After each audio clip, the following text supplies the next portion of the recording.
எப்பவும் டிவிக்கே பயலுகளா கொடூரமா எங்கள் டிவிக்கே விஜய் நடந்து வந்தார் விசில் பறக்கும் இஷ்டம். நான் வந்து யார் பேச்சையும் கேட்குற மாதிரி இல்லை.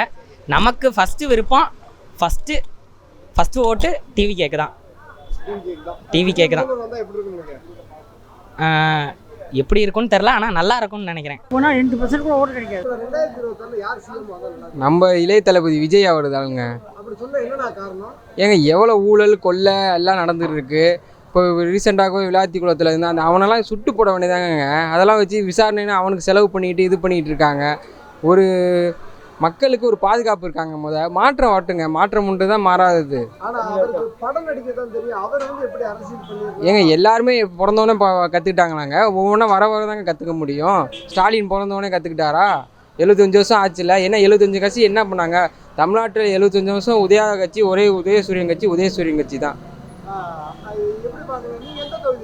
நான் ஸ்ரீரங்கம் தொகுதி மேலூர். நம்ம வெற்றி வேட்பாளர் அவர் தான், ரமேஷ் தான். பாப்புலாரிட்டி இருக்குன்னு கிடையாது. மக்கள் விரும்புகிறாங்க, மாற்றத்தை விரும்புகிறாங்க. அவர் படித்தவர், மற்ற எம்எல்ஏ கேண்டிடேட்டோட அவர் படித்தவர், விவரம் தெரிஞ்சவர், 4 விஷயம் தெரிஞ்சவர்.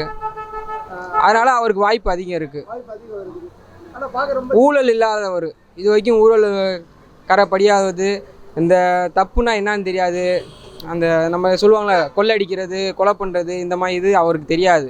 நேர்மை, மக்களுக்கு என்ன நல்லது பண்ணணும். ஏற்கனவே அவர் சமூக சேவையில் கிட்டத்தட்ட 22 வருஷமாக ஈடுபாட்டில் தான் இருக்கார். அவர் 12 வயசுலேருந்து கண்டிப்பாக அவர் தான் வரணும். அவர் தமிழ்நாட்டில் முதல் நம்ம யார்? தளபதி தான். மே 10ஆம் தேதி பதவி ஏற்கிறாரு. மே 4ஆம் தேதி ரிசல்ட்டு, மே 10ஆம் தேதி பதவி ஏற்கிறாரு. அவர் சினிமாவில் இருக்கிறனால அவர் டான்ஸ் பற்றி எனக்கு பிடிக்கும் நல்லா.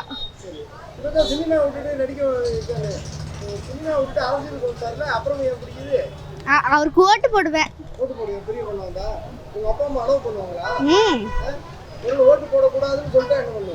அவங்களையும் மிரட்டி வைக்க வேண்டியதான் ஓட்டு போட. அதெல்லாம் கிடையாது. எப்படியா இருந்தாலும் விஜய்க்கு தான் ஓட்டு போடணும். தளபதி தான் ஓட்டு. எல்லாத்துக்கும் தளபதிக்கு தான் போடணும்.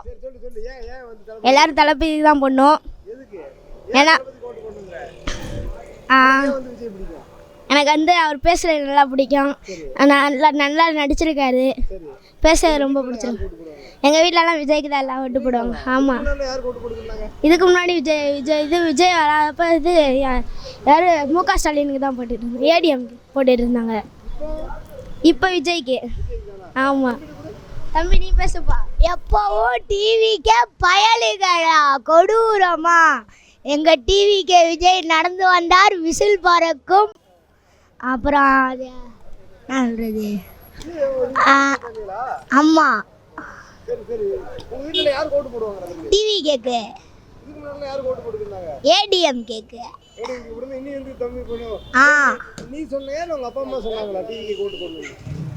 நான் தான் சொன்னேன் டிவி கேக்கு தான் ஓட்டு போடணும்னு. 2 நாளாக சாப்பிடல, அதனாலே ஓட்டு போடுறேன்னு சொல்லிட்டாங்க. ஓட்டு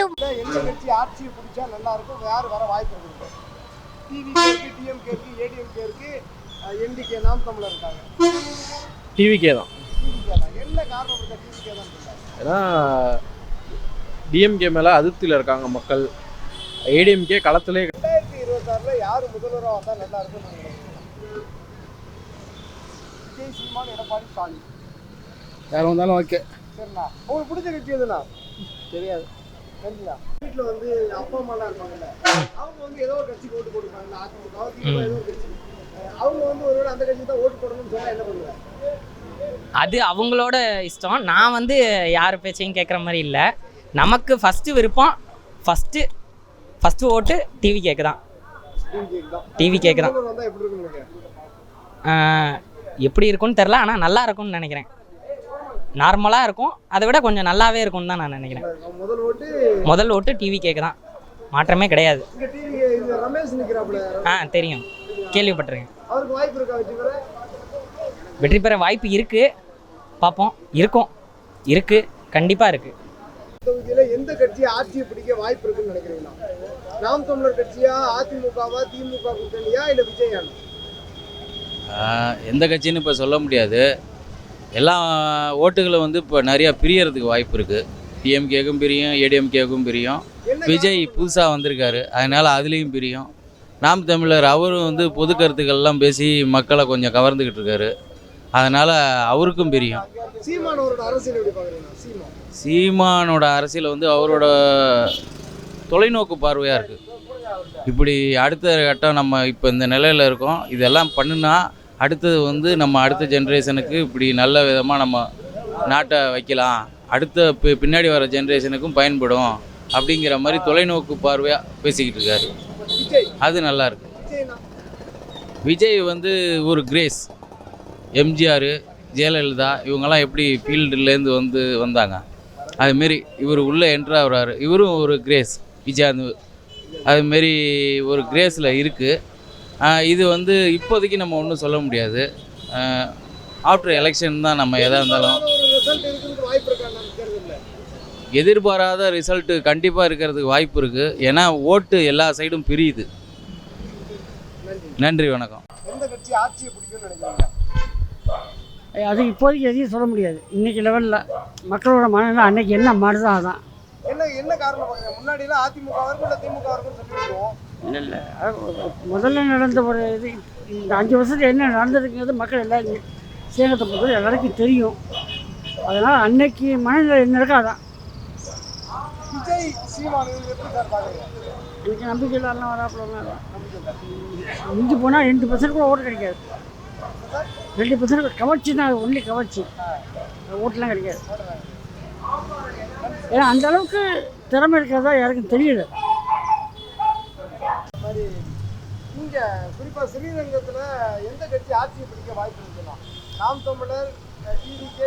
ஒரு நிமிஷம், கட்சிக்கு நமக்கு ரொம்ப தூரம், அதனால் அதுக்கு விளக்கம் என்னால் கொடுக்க முடியாது ப்ராப்பராக. கட்சியை பற்றி பேசுகிற ஆள்கிட்ட கேளுங்க. ஸ்ரீரங்கம் தொகுதியில் எந்த கட்சி ஆட்சியை பிடிக்க வாய்ப்பு இருக்குன்னு நினைக்கிறீங்க? இந்த எலெக்ஷன் வித்தியாசமான எலெக்ஷனாக இருக்கும். இந்த கருத்து கணிப்பு யாராலையும் சொல்ல முடியாது. என்ன காரணம் நான் அப்படி சொல்கிறதுக்கு? அரைச்சமாகவே அரைச்சிட்டு இருக்க முடியாதுல்ல, அதனால் இது வித்தியாசமான எலெக்ஷன். இந்த கருத்து கணிப்பு யாருக்கும் கரெக்டாக சொல்ல முடியாது. குறிப்பாக பெருசாக 4 முறை போட்டியாக போய்க்கு இருக்குது. அதிமுக ஒரு கூட்டணி, திமுக ஒரு கூட்டணி, விஜய் ஒரு சைடு, சீமான் ஒரு சைடு போகிறாங்க. மாற்றத்தை கொடுக்குறேன்னு சீமான், விஜய் இருக்காங்க. எப்படி பார்க்குறீங்க? எல்லாருமே விஜய்ன்னு சொல்லிக்கிறாங்க. என்ன காரணம் நினைக்கிறேன்? ஏன்னா 15 வருஷமாக சீமான் வந்து அந்த களத்தில் நிற்கிறாரு, எல்லாத்துக்கும் குரல் கொடுக்காரு. சீமான் அந்த அளவுக்கு ரீச் ஆகலை. நான் பொதுவாக தான் சொல்கிறேன். நான் வந்து சீமான் ரீச் ஆகல, விஜய் ரீச் ஆகியிருக்காரு. மக்கள் மத்தியில் ஆதரவு இருக்குதாண்ணா விஜய்? சொல்லிக்கிறாங்க, ஆதரவு இருக்குன்னு சொல்லிக்கிறாங்க. அப்போ ஒரு கடுமையான போட்டியாக இருக்கும் மற்ற தேர்தலை தாண்டிட்டு. முன்னாடி மாதிரி எல்லாம் முன்னாடினா முன்னாடி வந்து கருத்து கணிப்பு கரெக்டாக இருக்கும். இப்போ போடுற கருத்து கணிப்பு யாராலையும் சொல்ல முடியாது. இப்போ மக்கள் மனசில் என்ன இருக்குன்னு நீங்கள் சொல்ல முடியுமா? இல்லை உங்கள் மனசில் என்ன இருக்குன்னு நான் சொல்ல முடியுமா? அதனால் எலெக்ஷன் நடந்தால் தான் தெரியும்.